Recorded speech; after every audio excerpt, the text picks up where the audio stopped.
Hi everyone, I'm Michael. Welcome to today's class. For better or worse, the majority of us never forget high school. Maybe we went on our first date, or we were the star of the football team during this time. Our teen memories are full of romantic crushes, moments of embarrassment, and parental pressure. Let's look back on our teenage years and experience them again together.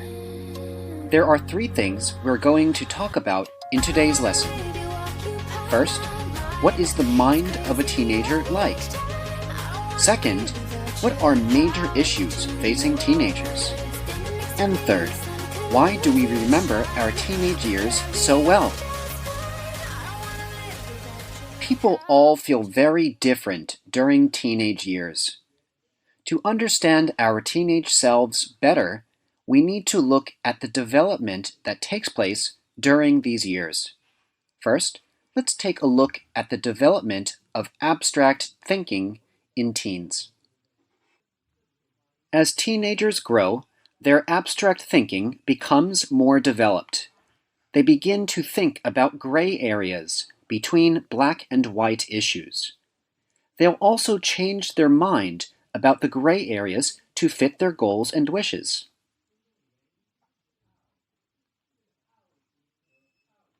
For example, in kindergarten, maybe one child will tell the teacher if another child is doing something wrong. In high school, maybe a teen would reconsider doing this because that person is their friend. Or maybe they don't want that person to think badly of them. Teens start considering more factors than they did in childhood. Older teenagers also expand their logic and reasoning abilities. They can have thoughtful discussions about serious topics. Examples of these topics include war, college, the economy, and their visions of what would make the world better. Older teenagers are also more intellectually advanced than children, so adults can have more back-and-forth conversations with them. They're better able to understand the point of view of others. They're also more open to other perspectives and ideas.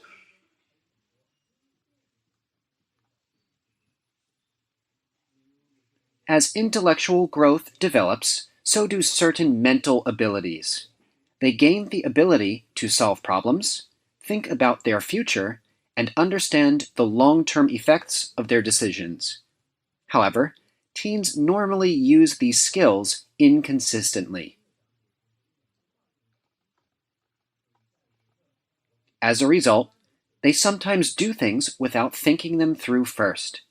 This is why teenagers might put off doing something meaningful for their future, and instead, they'll do something enjoyable at the present moment.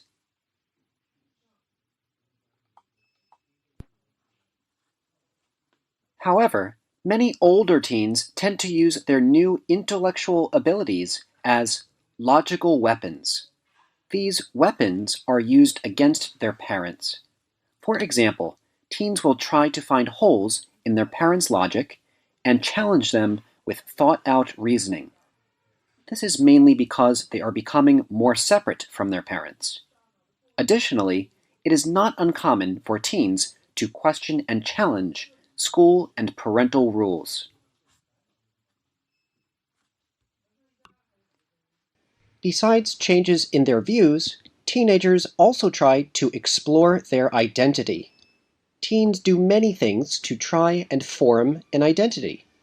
They may listen to new music, try out clothing fashions, and begin to explore new areas of life.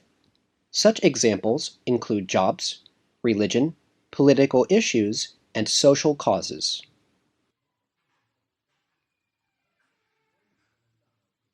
While big changes take place in people's minds during the teenage years, their bodies undergo big changes as well. In terms of physical development, teenagers experience rapid and drastic changes in their bodies.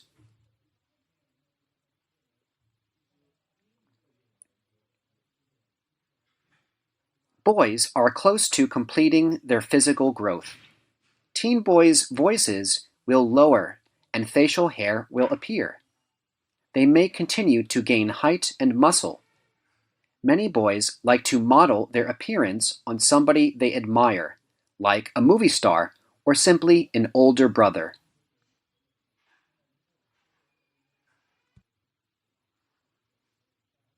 Girls usually reach full physical development in their teenage years. Many teenage girls are overly concerned about how they look. Since teens are very concerned about the opinions of others, they are often unhappy with their body's size, shape, and weight. Some even go to the extreme of starving themselves or going on unhealthy diets. This is all to maintain a certain look. Who did you want to look like when you were a teen? The physical changes in teens are very obvious, but some of the biggest changes in teens happen emotionally and socially. Emotionally, teenagers typically reject physical affection from their parents. Rather, they prefer a lot of physical affection from their friends. This rejection is because the teenager is separating from their parents and wants to feel more independent.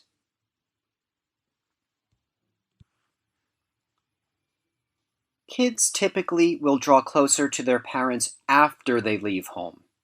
Once they've experienced actual independence, they discover that their parents are smarter than they originally thought. This means teens don't think their parents know as much about life as they actually do. But when they start living on their own, they realize their parents were right about many things.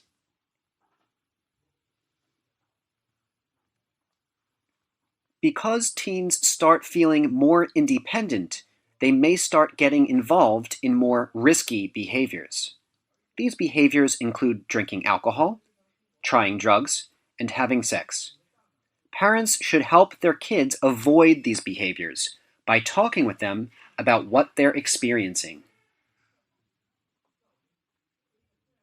Socially, older teenagers are less influenced by peer pressure.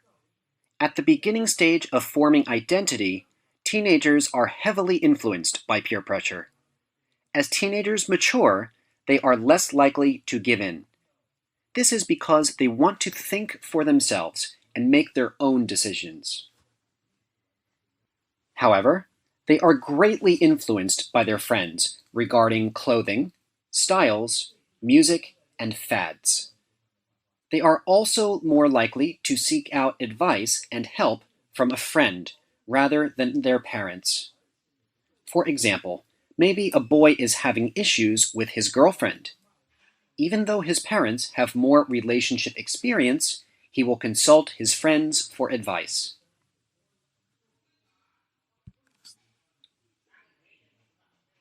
Generally, teens are looking for a group to be accepted by. They want to fit in with a particular group.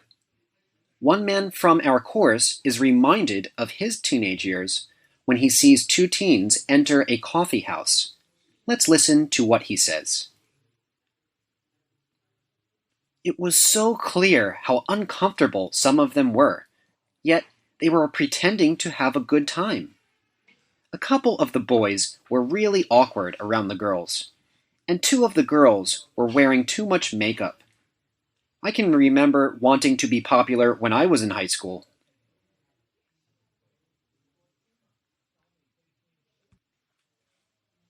Furthermore, a lot of teenagers begin pairing off into couples. Dating becomes more serious. Some teens even develop serious romantic relationships. A man from our course talks about a girl he wanted to have a relationship with when he was a teenager. Let's see what he says. There was one girl I had a crush on, but I thought she was interested in somebody else. I didn't find out until much later that she was interested in me too. Regarding social values, teens typically do not blindly accept an adult's moral values. Instead, they will explore their own. Moreover, they are in need of adult role models. These role models must demonstrate good morals by being trustworthy. They will be concerned if they see an adult's values and the morals promoted by society are not consistent.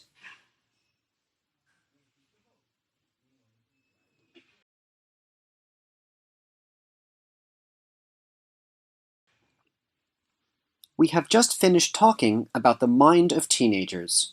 Now, let's discuss some issues concerning them. Of course,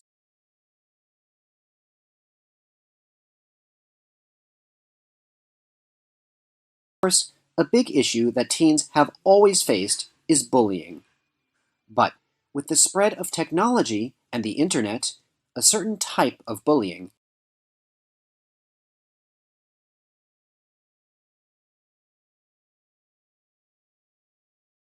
has been on the rise: cyberbullying.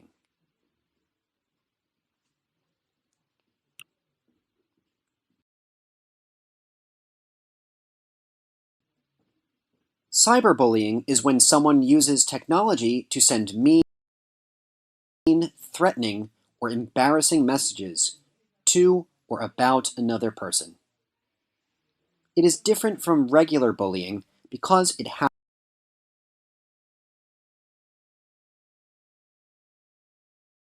happens 24/7. It's not limited to school.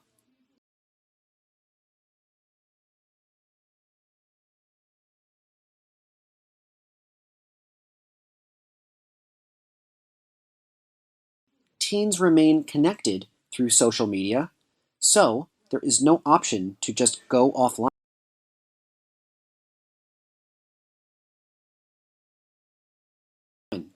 Let's say a classmate posts a selfie online.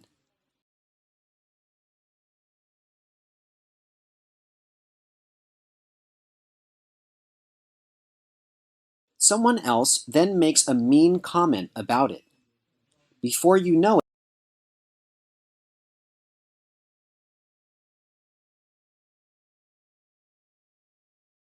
it, the photo has been shared, liked, and reposted. Hundreds or even thousands of people have seen it. That's the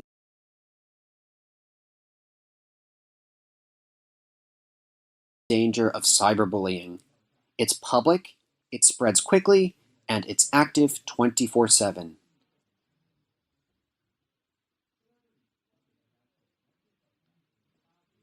Cyberbullying is not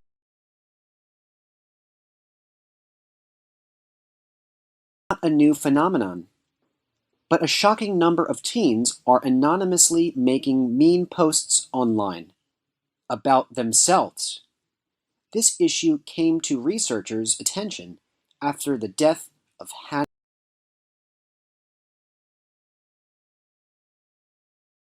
Smith. She was a 14-year-old girl who hanged herself after months of digitally harassing herself. This behavior is called digital self-harm. According to researchers, victims of cyberbullying are 12 times more likely to cyberbully themselves.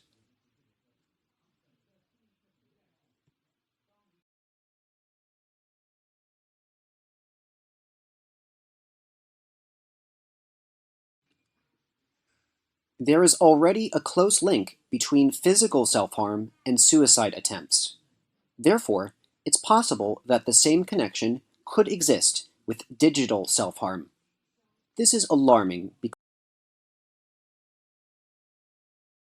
the suicide rate of teenagers has been rising steadily over the past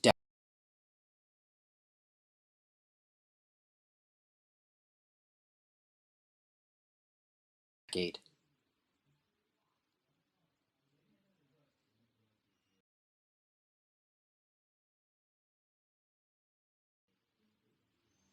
The obvious question is, why on earth would teens do this?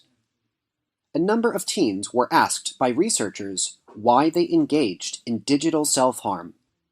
When asked, boys were more likely to say they did it as a joke or to get attention.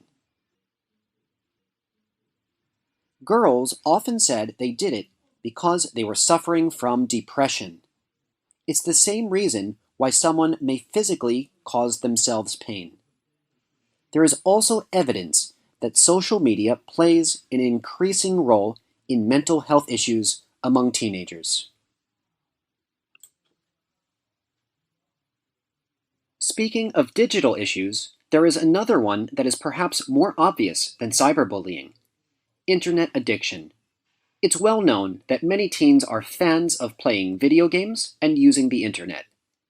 But what began as an interest in technology, a form of entertainment, or a way to chat with friends may transform into a serious behavior disorder.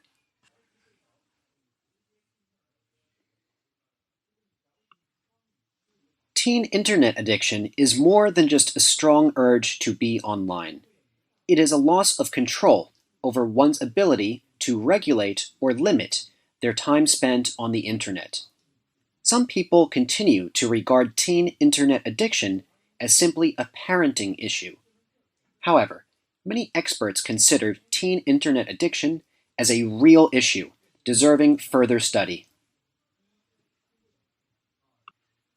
Like other addictions, teen internet addiction is more common among teens with disorders such as depression, anxiety, and low self-esteem. For one having difficulty in real-life social situations, the power, sense of community, and excitement of online gaming can be highly attractive.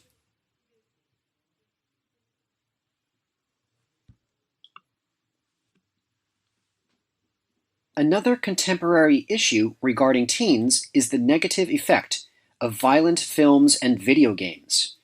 According to various studies, violent films and video games numb the brains of teenagers. Furthermore, repeated viewings make them less sensitive to aggression. This desensitization, as a result, may promote aggressive attitudes and behavior.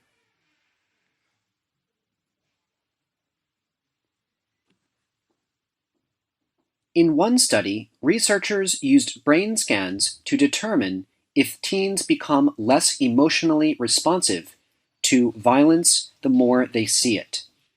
In this study, teenage boys were asked to watch a series of 60 4-second video clips. At first, the degree of violence and aggression in each scene was low or moderate. There were no extreme scenes. The boys were asked to rate the aggression of each scene compared to the previous one.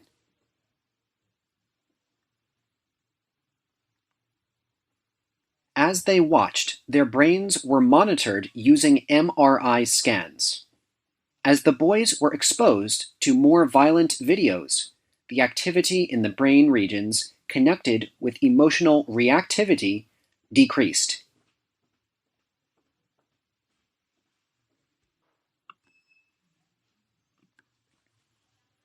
One area of the brain in particular became increasingly desensitized over time. This area of the brain is involved in emotions and emotional responses. This was noted most after the boys watched the most violent clips.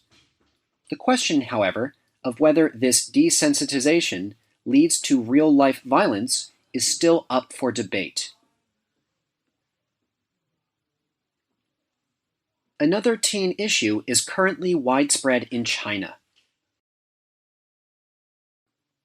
Academic stress has a harmful impact on teenagers' physical and psychological health. They are enslaved by parents and teachers to take extra classes and do ridiculous amounts of homework.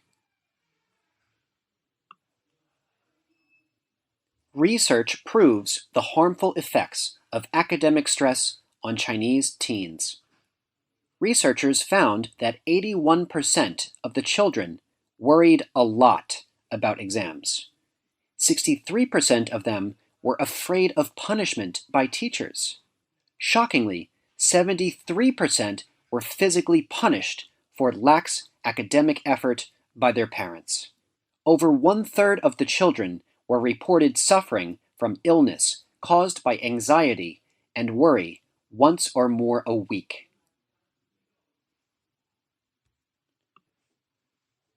Well, that's enough for issues facing teenagers. Let's now touch on something more personal, our teenage memories.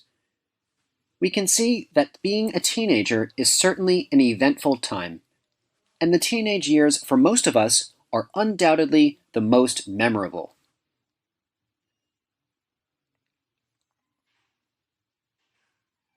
Some of us look back on high school as the best time of our life and long for those good old days. One person from our course shares his view. Now that you mention it, it wasn't a great time, though I had some fun too.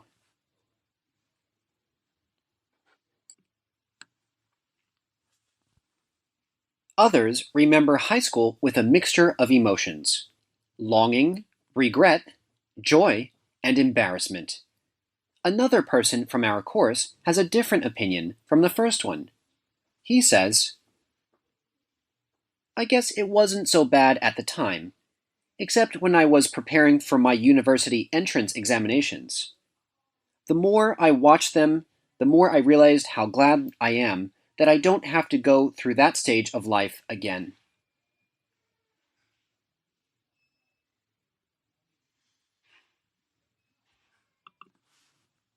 So, how vivid are your high school memories? Why do you think the mental snapshots of our high school years remain so vivid?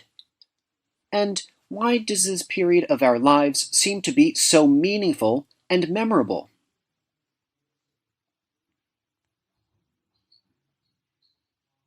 First, as teenagers, we were greatly influenced by our hormones and emotions. Strong emotions equal strong memories. This means it is easier for memories to get imprinted on our brain during this period.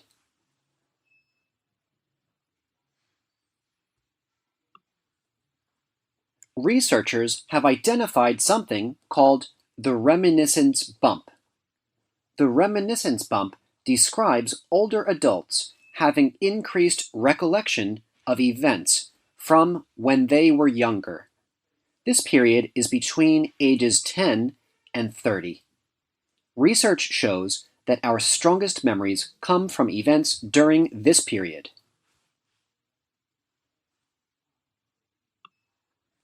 So, what specifically about this time makes it stand out from the rest of our years? One reason is undoubtedly because of changes in the brain's sensitivity to certain kinds of information. Teen years are loaded with important social feedback about one's skills, attractiveness, and status. This information is exactly what we need to pay attention to in order to become socially successful.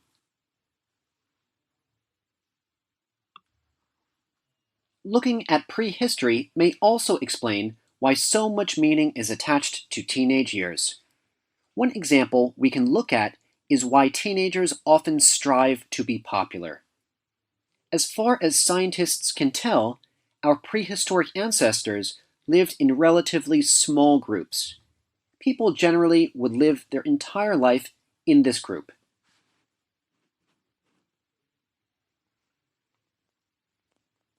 One's social standing within it was established during adolescence.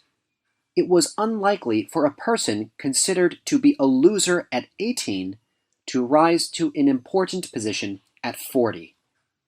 From this perspective, the competition of one's teen years had lifelong effects.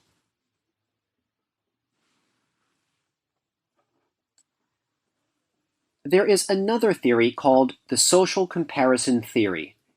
This theory states that humans figure out how good they are by comparing themselves with others. The more similar people are to us, the better we can measure our own strengths and weaknesses. You are the same age as your high school classmates, and you all started out in the same place. The urge to compare ourselves with peers makes teenage years unforgettable. Also, because of this, there's a certain degree of interest in finding out what happened to them later in life. People like to do this to see how their classmates' lives compare to theirs. Let's quickly review what we learned today. First, we discussed the mind and intellect of teenagers. Second, we discussed major issues facing teenagers today. And third, we touched on why we remember our teenage years so well. Do you often think of your high school years? Which memories stand out the most? Do you wish you could turn back time and be in high school? The teenage years are certainly some of the most memorable. They are times of change, learning, and mixed emotions. We cannot turn back the clock to the good old days or erase the memory of getting rejected by our first crush. But we can at least better understand and cope with this special time in our lives.